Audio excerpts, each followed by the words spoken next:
Du-du-du-du-dum, du-du-du-dum. Boy, it says live, and I mean it says live. Hello, everybody.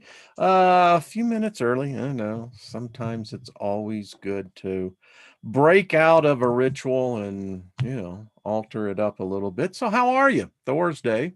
Good to see everyone. Just jamming out to a little bit of Pat Metheny. And wow, that's pretty cool stuff. And I always like watching myself in the reverse. Gives you kind of a spatial type of perspective on what reality is, because I can see me and this, but yeah. So, Bosto baby, how are you? Favor be unto you, nothing missing, nothing broken. Happy birthday if you got one. It's the most holiest days there is. It's your day. So, hey, Lucky Stone, favor and Bosto to you, my friend. Love your videos. Nina the Mystic, I heard about your videos. Well, let's remember, better to have those who understand you than those who don't. So you'll continue to get. Hey, Peter, good to see you. David Castle, good to see you, my brother. Marsha Price, much love to you. Barry, Brian, good to see you. Hello, Susie Q, good to see you. Hello, Sarah. Hello, Lost in Space. So good to see everyone. Bernadette, hello.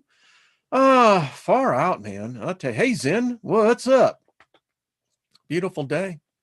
Fall is here, except for the fires. Last night, from where I live, which is with the smoke we could see, and I mean, it was up 30,000, 35,000 feet.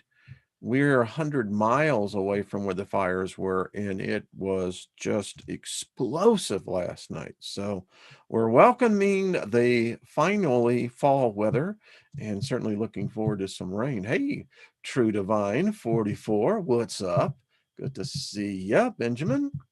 Cheers. So, yeah, I mean, serious, Nina. I mean, if you're going to have a group growing, at least have the same vibe. That's what I say.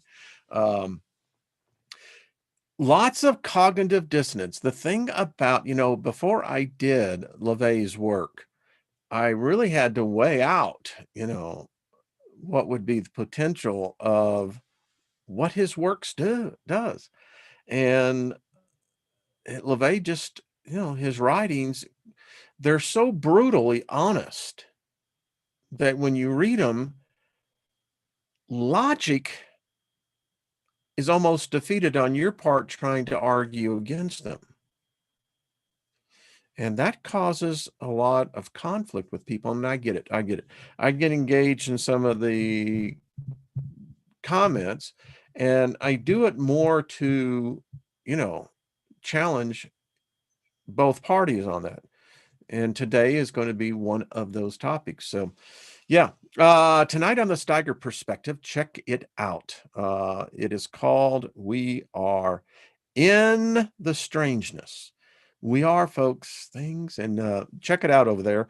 8 p.m. Mountain, 10 p.m. East Coast, artistfirst.com, and check into it. Let's see, AK Morningstar, what's happening? Tufu Panda, good to see you, my friend. Posey, hello. Nino Trail, good to see you too. And now we got the smoke.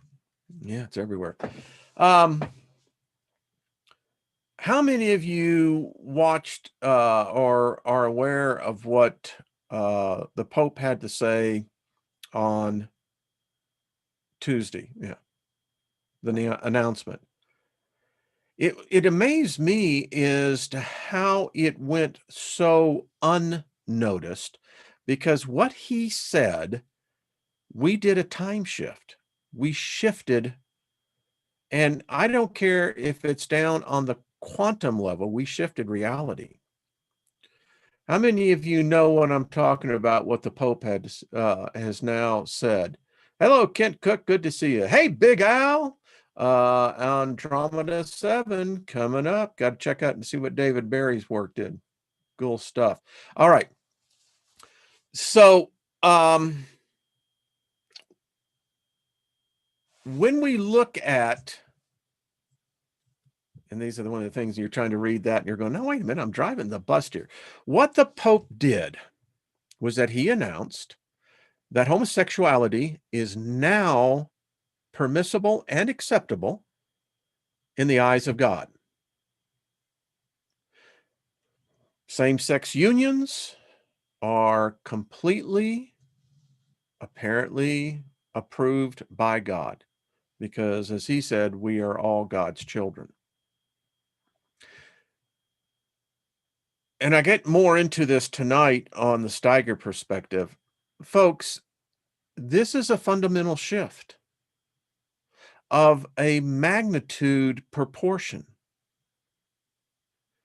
It's probably one of the few tenets of both Judaism, Islam, and Christianity, because those three are in the Abrahamic religions.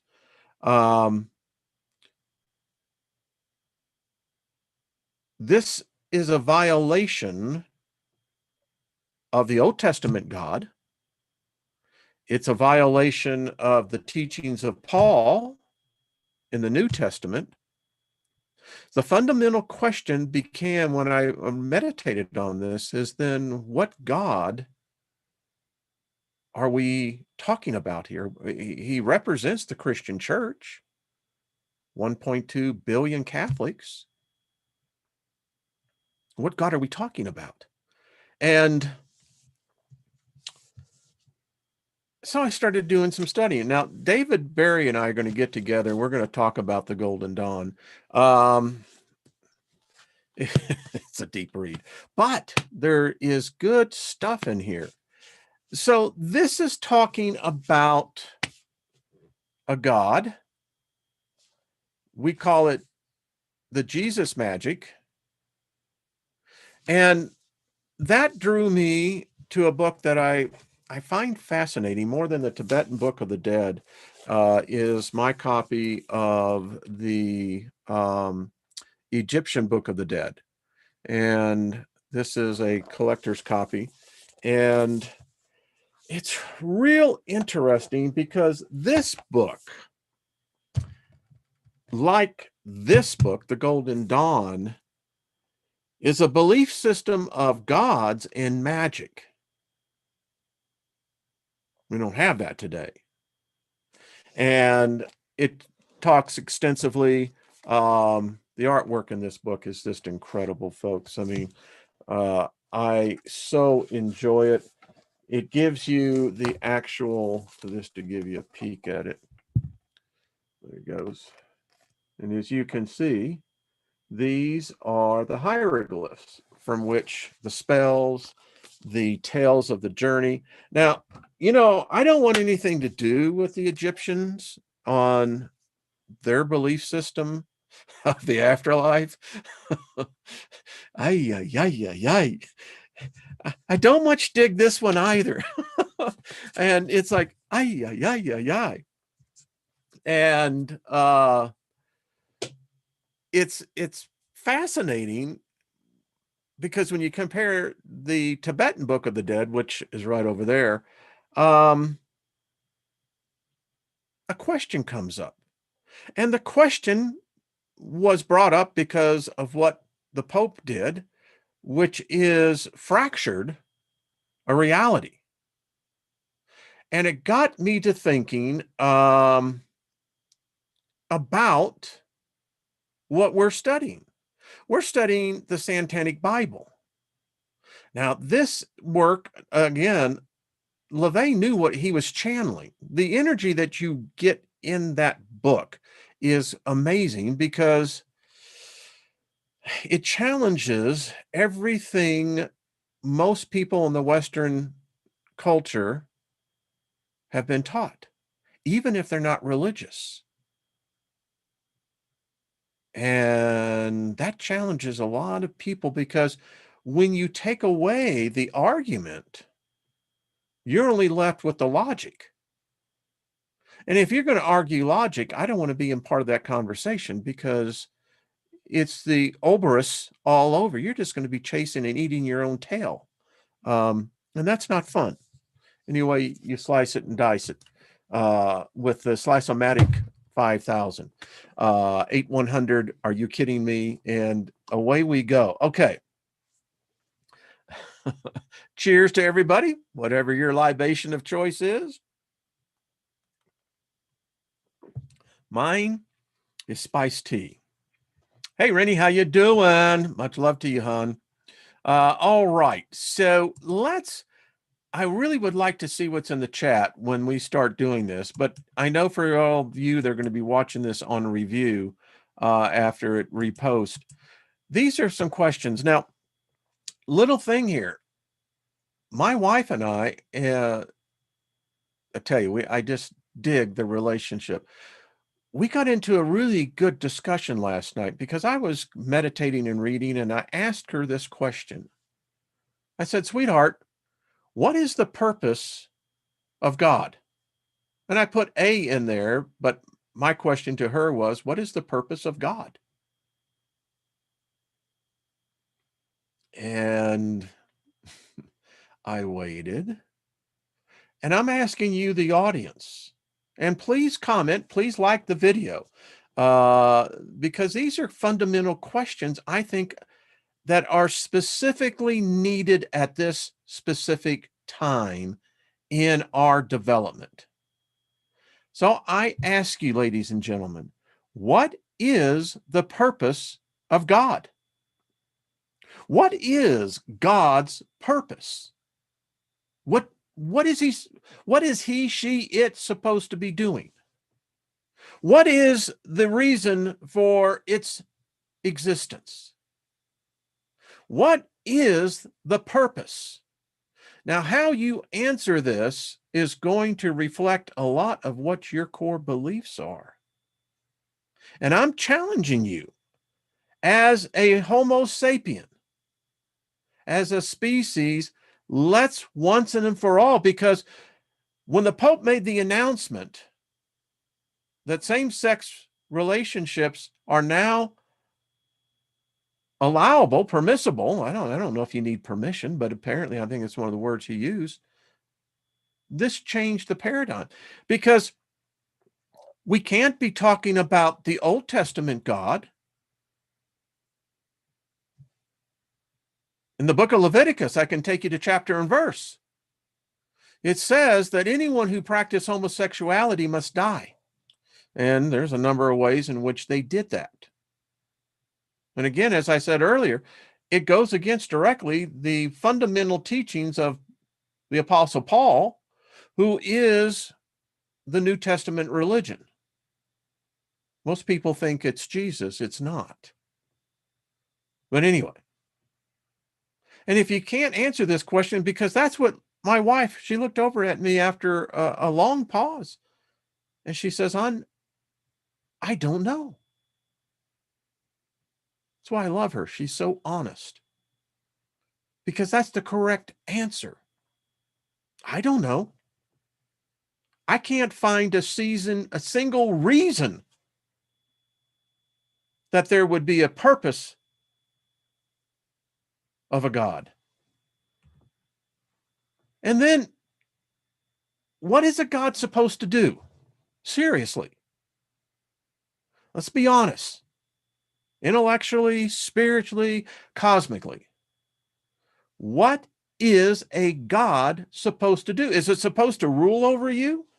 Well, that's tyranny.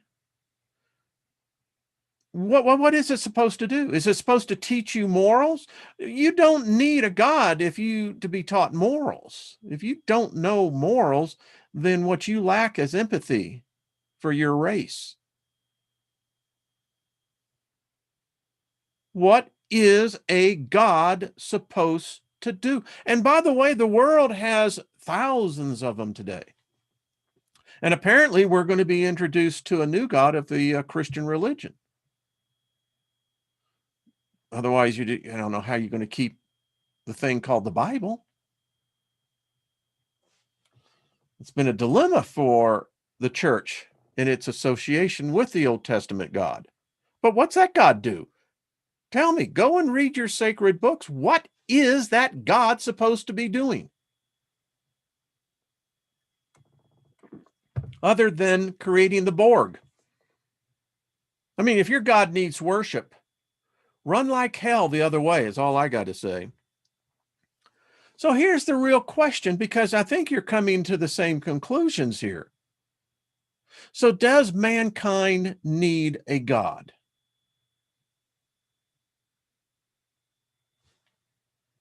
It's a question I ask you. Do we need a God? Any kind of a God. Think about it. Tell me your reasons why mankind needs God.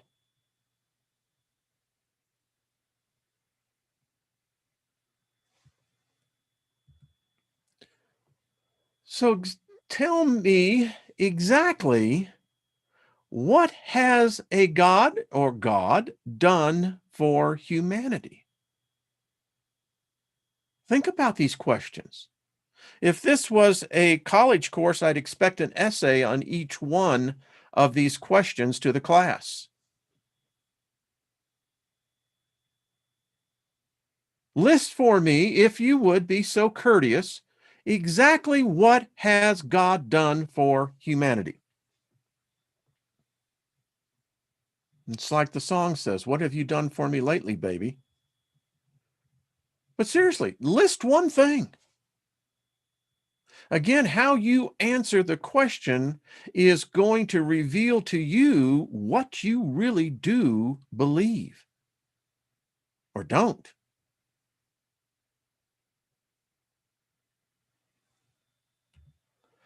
Does a God or God need to be good or evil?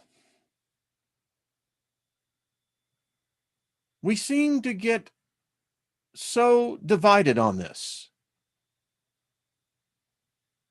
I'm accused of promoting Lucifer. Again, I said, if she existed, I'd love to have a conversation with her. And Lucifer is female, the feminine, that dominates all others. But in our masochistic, excuse me. Excuse me, I got the polytheism down. Monotheism dominates our subconscious minds.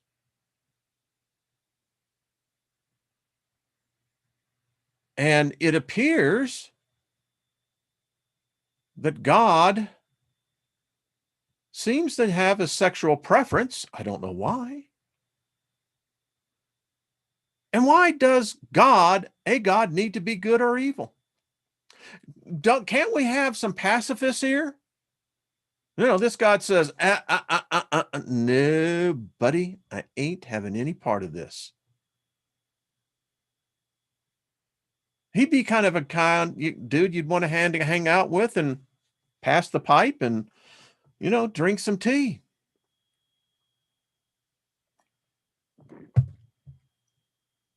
Isn't that what a God would want to be? I mean, it would be someone you'd want to hang out with. Your very best friend. Let me tell you about my best friend. And then this question always comes to bear. Can you be spiritual without God? Does a God dominate spirituality? Does a God dominate the flesh? Why? What have these gods? Let's go back and review our questions, if we would. So again, what is the purpose of a God? How many of you could really write a college response to this? Give me basically an essay on each question on this one. What is a God supposed to do? List me its requirements, its job requirements. What is it supposed? If this is an all-knowing, all-impotent, omnipotent, that's a Freudian slip. All-knowing, thing, what is it supposed to do? Because by evidence, it needs to be fired. If we can even define. Seriously, folks. Does mankind need a God? Why do we need God? Why do we need a God at all? Now, see, people will find these questions, it sets in cognitive dissonance because it's been so ingrained, indoctrinated to our species that, well, what do you mean? This is sacrilege. How dare you blaspheme? You elevate man above a God. I didn't say that. I'm just asking a simple question from a simple man. Does mankind need God? Need any God? And then as you start answering these questions, it gets harder. Exactly what has God or a God done for humanity? What I see today, this God needs to be fired. It lied. It said it had experience. These were job skills it had. No, no. What your resume says is not what we're seeing being produced. And then explain why a God has to be either good or evil.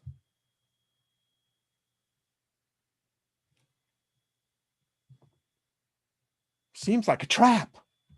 And lastly, can mankind be spiritual without a God?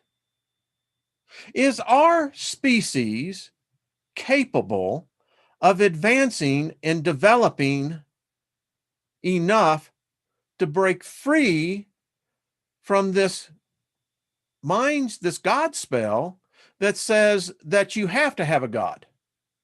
Because if you don't, when the bad stuff, it happens all the time, the bad stuff.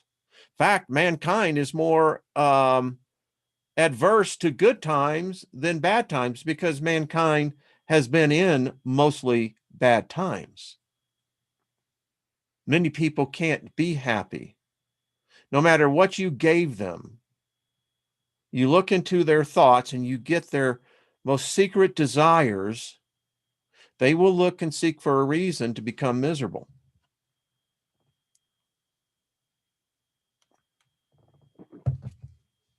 Questions I just asked and ponder. That's all, folks. I don't know how else we can do this if we're not responsible enough to come in and say, well, these are questions that I don't really have any answer for. And that's the problem as well. I don't have any answers for them either, folks. I mean, I have various degrees of opinions, but that's all they are. That's why I read. And I don't become so trapped in my mind that I refuse to read what is been deemed or, condoned as evil. Oh, you're reading that's Satan stuff. Don't you know the devil now has taken control of you? Yeah, sure. I also read Dickens' Tale of Two Cities. You know, Great Expectations. I love that book. Pip. Still remember Pip. I identified with Pip. Well, did I get taken over by the spirit of Charles Dickens? I don't know. Love Jules Verne's, 20,000 Leagues Under the Sea, Trip to the Moon. I mean, yeah. Austin says, oh, bad. You see, this is the type of question I'd love to see expanded out, because if we could have a platform, a forum, like a world forum, because I do say that most of these gods are the reason for most of our ill will, the things that happen to us, wars, bigotry, racism. These are all taught in all holy books. No. So how's it going in the chat room? Holy loopholes.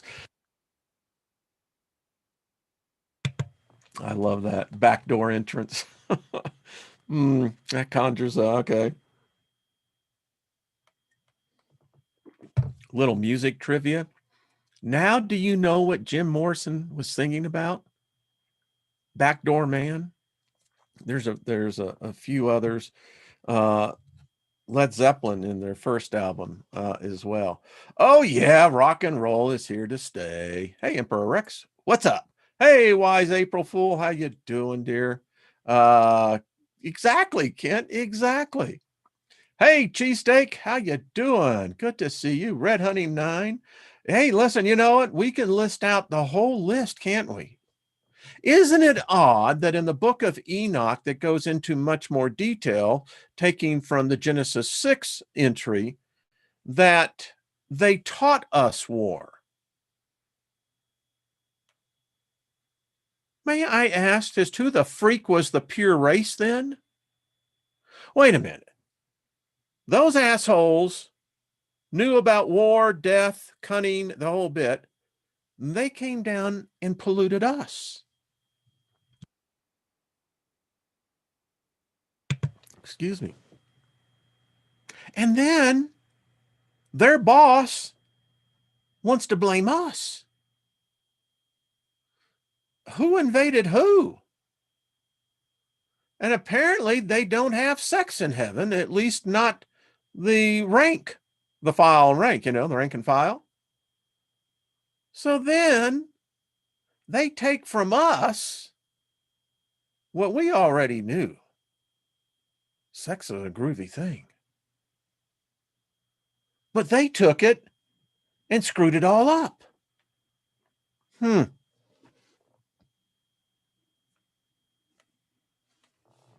It's the story, folks.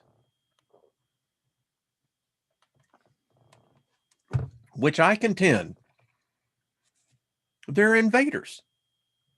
They're alien invaders.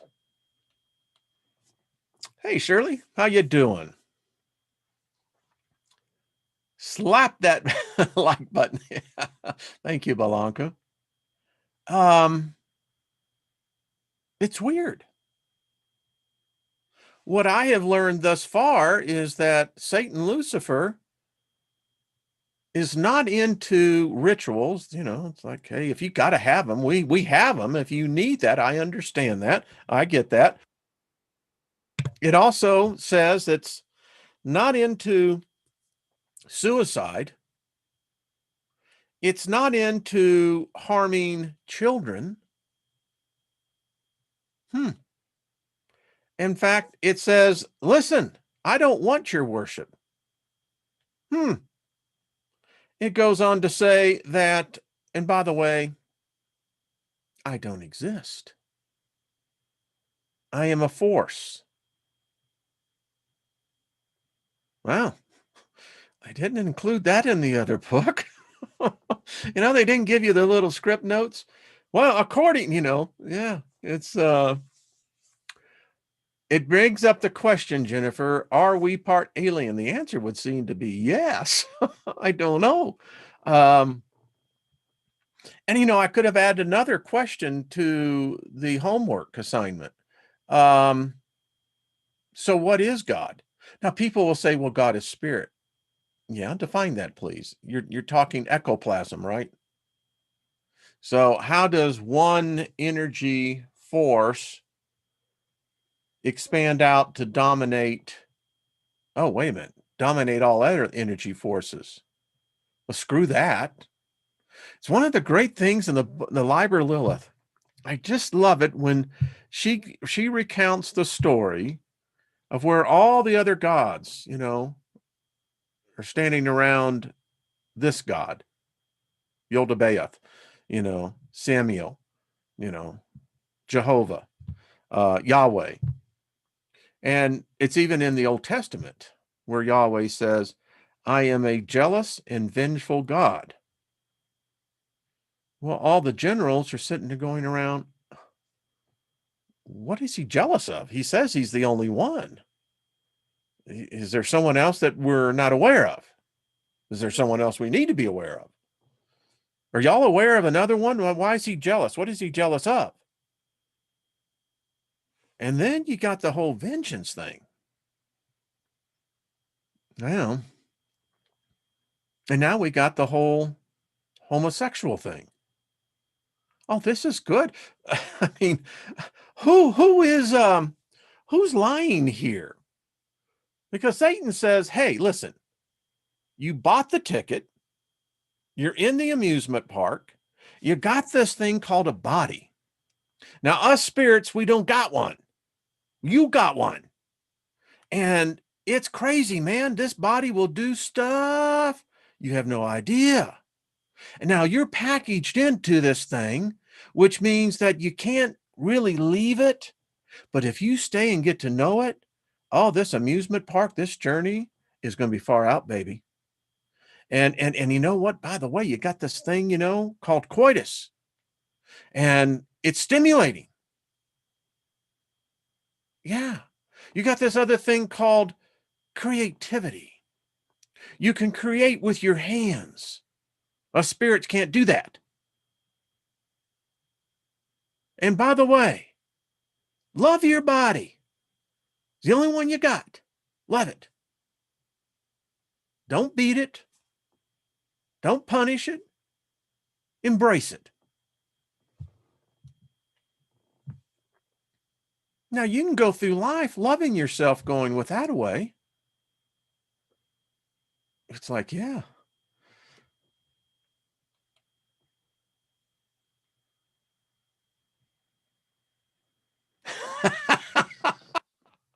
I'm reading Brandy's Robinson's. I love it. What Bible are you reading that from? And you know what? They'll go back crap crazy if you tell them, well, I'm reading you the the Satanic Bible. Yeah.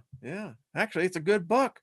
And as I was telling my wife, Lynn, I said, hon, if they had changed the title to a self-improvement book, it would be on the New York bestseller list. Because the book is great therapy. It really is. And now I know why they kept on bashing it. Anyway, yeah. Some people, I always love it. Yeah. It's interesting. So the question, comes to it, what is the purpose of God? I don't know. I mean, if you're saying it's to teach us, then that implies we're ignorant. We're a subspecies. I think we're capable of learning very well on our own if they just leave us alone. I think we have the ability to coexist in peace and harmony if they just leave us alone. We don't want wars. We don't want politics. We don't want leaders. At best, what we would want would be community guides. That's in my opinion. Because you see, that takes away all the incentive of power, corruption, bribery, etc., etc. We are family. Anyway, or rewrite to say, yeah, as an algorithm, Lucky Stone, I like that. Yeah, I watched your video on Lucifer and Satan. And this is how we get to learn each other. And we grow from that, But now if you come out and say, well, what, Deborah, I'm reading your, no, Delta, I don't want that job, man. That's a job that you go, oh, man, I just enjoy life and just having a good time at it. And I don't see any boundaries. Someone wrote me literally, and they quoted, "You have gone beyond where angels have ever dared." I said, well, then they have to be really restricted, like constipated. Uh, how do you, again, if Satan is the enemy, well, wouldn't it serve us all good if we had at least some intel other than what they told us? Because I don't know you. I was in the ROTC, and I excelled in battle methodology. And the thing about it is you can actually be stronger than your opponent, and your opponent can still kick your ass. Because if your opponent has intel about you, well, that kind of balances and actually gives a advantage. So I think it's if Satan gets blamed for everything, the devil did it, the devil made me do it, I fell into temptation. Okay, so who is this cat? What they've painted to us is it's a mural that is covering up the real work of art. Hey, Dick, good to see you. Back to work, huh? All right. Um, so let's pick up. We're talking about the earth now. The book of Baal, the mastery of the earth. The greatest appeal of magic is not in its application, but in its esoteric minderings. Excuse me. The element of mystery, which so heavily enshrouds the practice of the black arts, has been fostered, deliberately or out of ignorance, by those who often claim the highest expertise in such matters. If the shortest distance between 2 points is a straight line, then established occultists would do well as maze makers. The basic principles of ceremonial magic have been relegated for so long to infinitely classified bits of scholastic mysticism that would-be wizard becomes the victim of the very art of misdirection which he himself should be employing. An analogy may be drawn of the student of applied psychology who, though knowing all of the answers, cannot make friends. That makes so much sense. What he's saying, they even the occultists have gotten it wrong. And it's much like the Golden Dawn. I mean, the problem when you look at this now through a different filter, you see how these guys who wrote this, and Ronaldo Israel Ronaldi, brilliant guy, but he missed it. Anyway, let's go on. What good is a study of falsehoods unless everyone believes in falsehoods? Doesn't that perfectly define this day and age right now? We live in falsehoods. We are fed falsehoods. We believe in falsehoods. Many, of course, do believe in falsehoods, but still act according to natural law. It is upon this premise that satanic magic is based. This is the primer, a basic text on materialistic magic. It is a satanic McGuffrey's reader. You can tell when this was written. Belial means without master and symbolizes true independence, self-sufficiency, and personal accomplishments. Belial represents the earth element, and herein will be found magic with both feet on the ground. Real, hardcore, magical procedure. Not magical platitudes devoid of objective reason. Probe no longer. Here is the bedrock. I would gather by the time that, we are already, 60%, maybe 70% through the book. I think we can say that if he's saying that this is serious, pay attention to it, it would be good as the student, the initiate, to pay attention.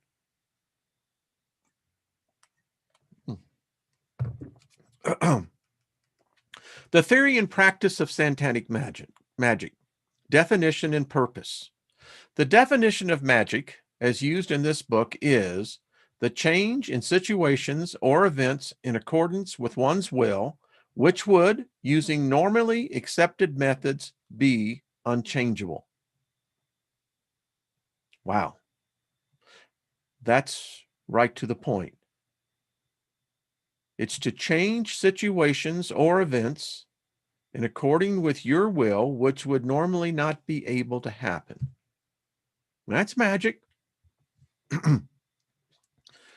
This admittedly leaves a large area for personal interpretations.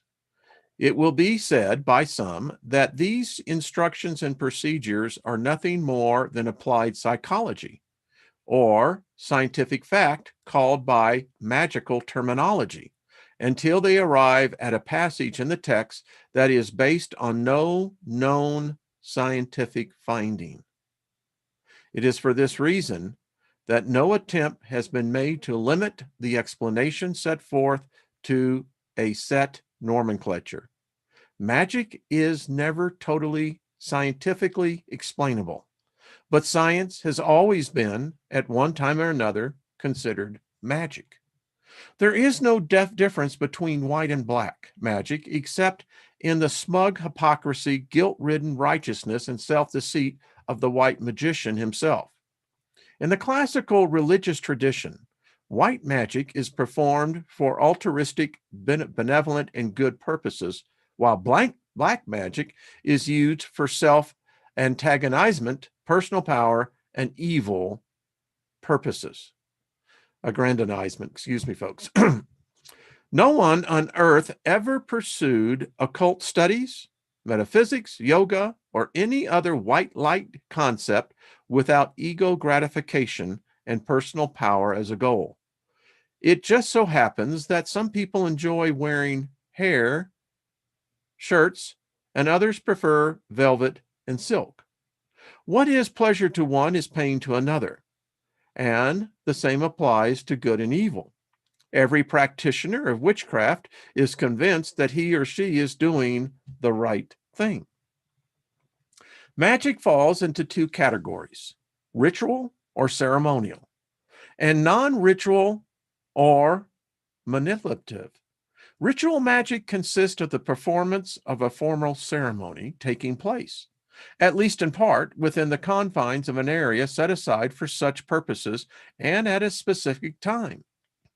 Its main function is to isolate the otherwise dissipated adrenal and other emotional induced energy and convert it into dynamically transmittable force.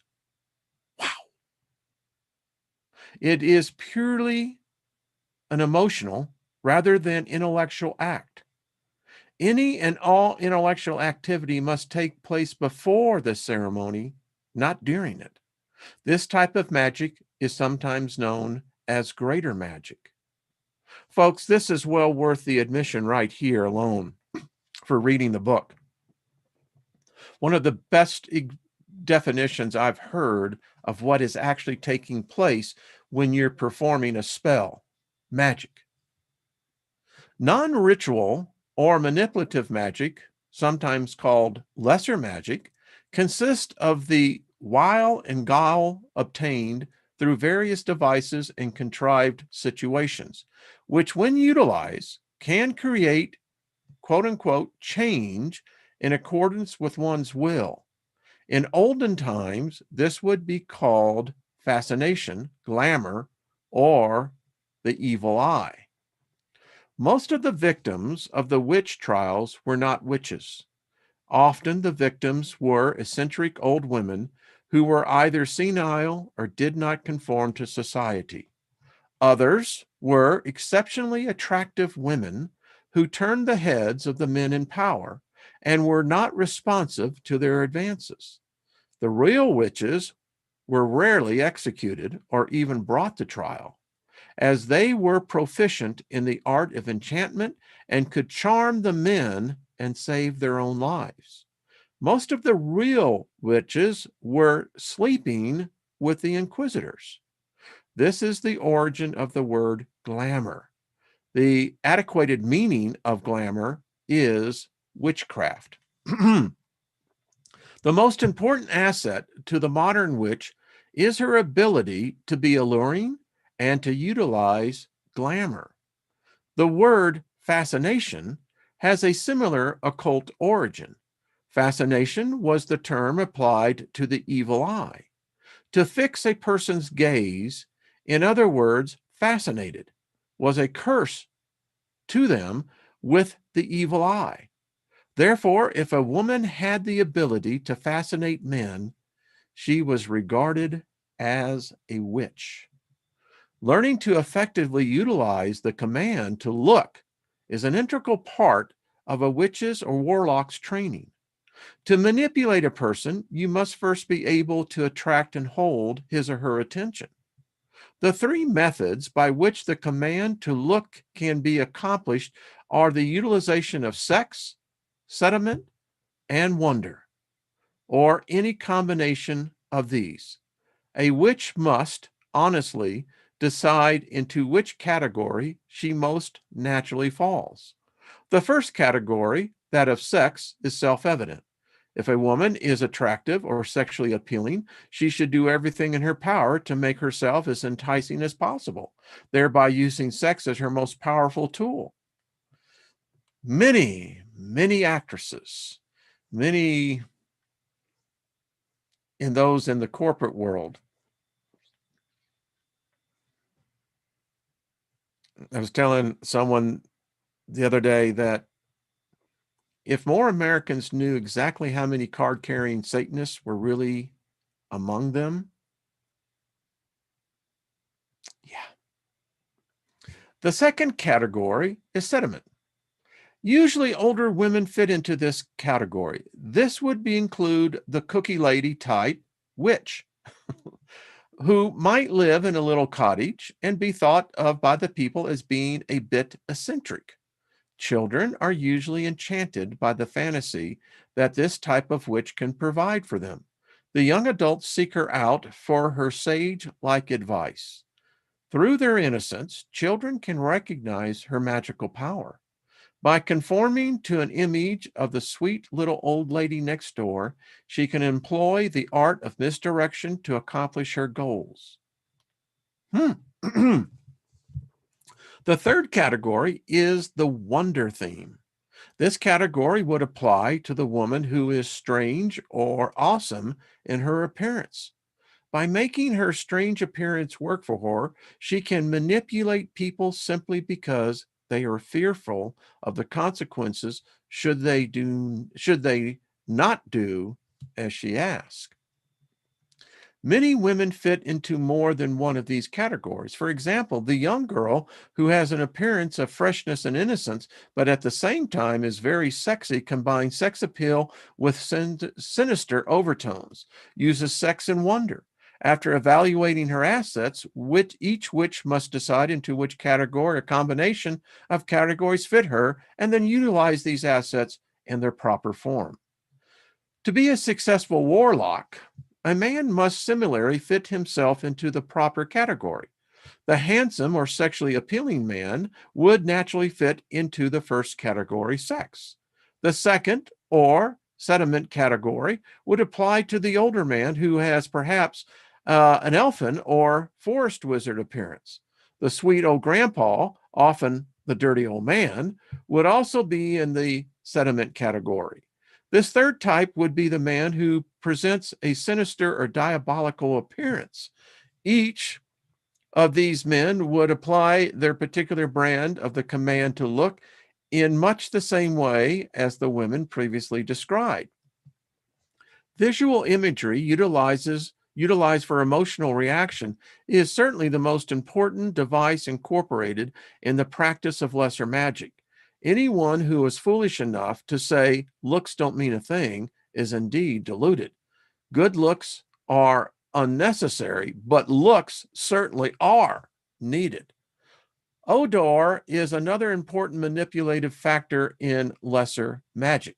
Remember, animals fear and distrust anyone or anything that doesn't smell. And even though we may, as human animals, deny many of the judgments based on this sense of consciously, we still are motivated by our sense of smell just as surely as all four-legged animal would be. If you are a man and wish to enchant a woman, allow the natural secretions of your body to pervade the atmosphere immediately around you and work in an animalistic contrast to the vestments of social politeness that you wear upon your back. If you as a woman wish to bewitch a man, do not fear that you might offend simply because the oils and fragrances, of your flesh have not been scrubbed away.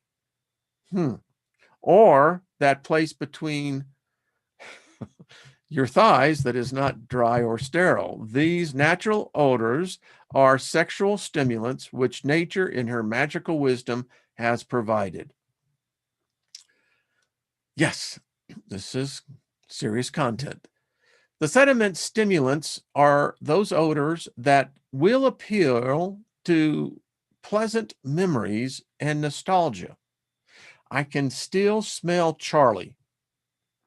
When I was a much younger man, Charlie was a very popular perfume. That and Chanel 5. Anyway, I digress. The enchanting of a man through his stomach is first established by the smell of cooking, a sentiment type of which will find this one of the most useful of all charms. It is not so facetious to dwell upon the technique of the man who wished to charm the young lady who had been displaced from her home of childhood joys, which happened to be a fishing village. Wise to the ways of lesser magic, he neatly tucked a mackerel into his trouser pocket and reaped the rewards that great fondness may find. Okay, you see? We got a little bit more time. The three types of satanic ritual. There are three types of ceremony incorporated into the practice of satanic magic. Each of these correspond to a basic human emotion. The first of these we shall call the sex ritual.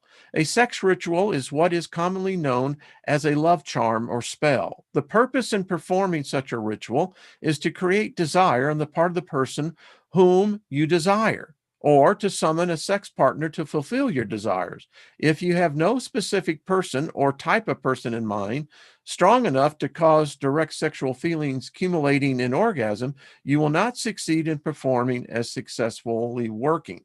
The reason for this is that even if the ritual was successful by accident, what good would it serve if you could not take advantage of your eventual opportunity because of lack of stimulation or desire?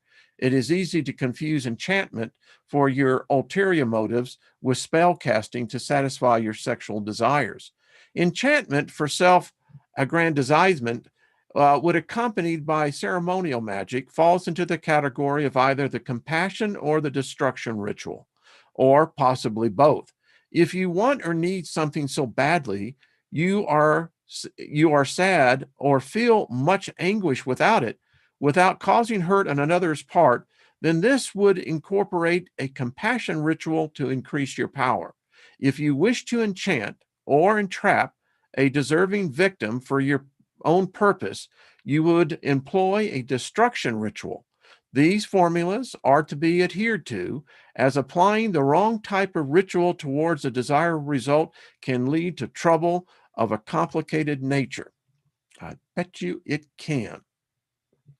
A good example of this is the girl who finds herself plagued with a relentless suitor. If she has done little to encourage him, then she would recognize him for the psychic vampire he is and let him play his masochistic role.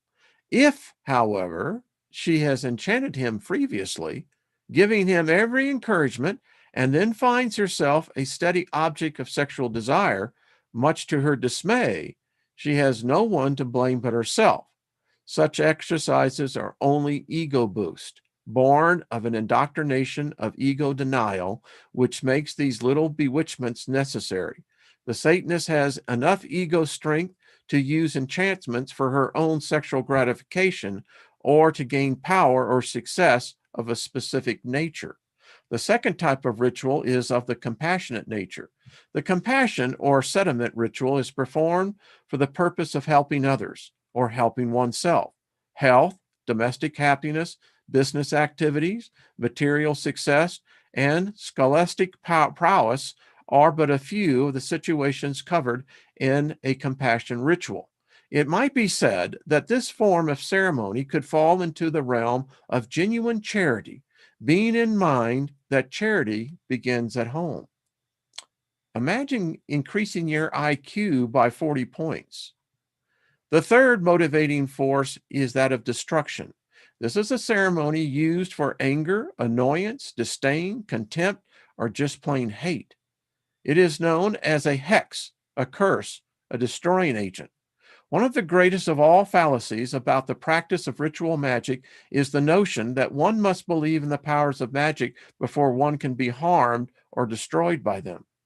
Nothing could be further from the truth, as the most receptive victims of curses have always been the greatest scoffers. The reason is frighteningly simple. The uncivilized tribesman is the first to run to his nearest witch doctor or shaman when he feels a curse has been placed upon him by an enemy. The threatened presence of harm is with him consciously. Excuse me.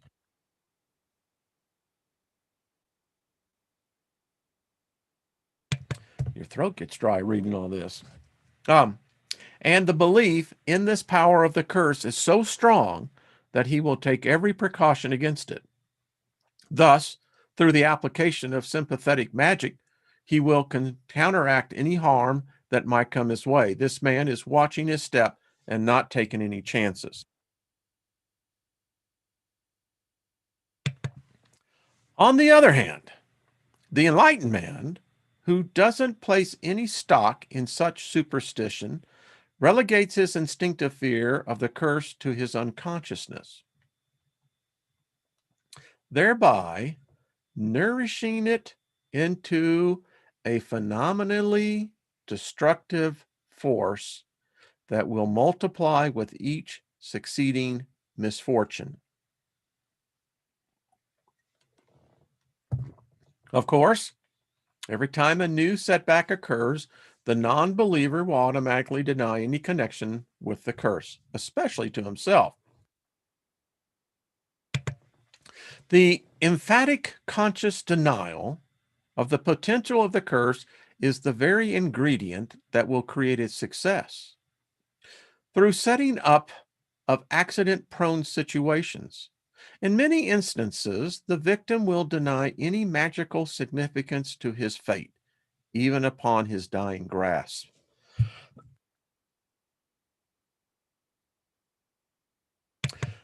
That went down the wrong pipe. Excuse me. Although the magician is perfectly satisfied so long as his desired results occur. It must be remembered that it matters not whether anyone attaches any significance to your working, so long as the results of the working are in accordance with your will. The super logician will always explain the connection of magical ritual to the end result as coincidence.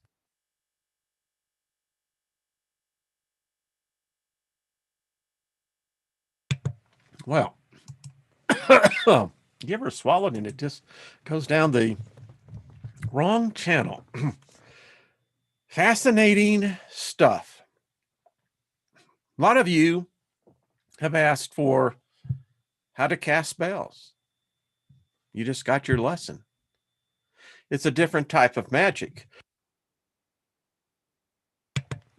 And I think it happens to be one of the most powerful kind of magics. Otherwise, you don't have actresses, singers, politicians, corporate CEOs in the positions they're in. They didn't get there because of some God gave it to them. They got there because, and many of them, as we learn, Marilyn Monroe, James Manfield, they were all Satanists. They all paid a price, but it's kind of the environment we're in. The Hermetic laws, cause and effect. The universe is all mental. In many ways applies here as well. So there we go.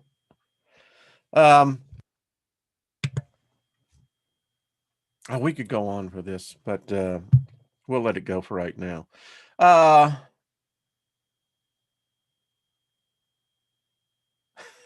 Peter, I love it. I love the way you got that. That is just too cool. Y'all, you're beautiful people. You really are. I have to say that. You just, I love your intellect. I love your energy. It's just, it's delightful. I can't wait for the day when we all can get together. All right. So tonight, Steiger Perspective, artistfirst.com, 10 p.m. Eastern, 8 p.m. Mountain. Tune in. We're going to get more into this and talk about, is the end of the world coming?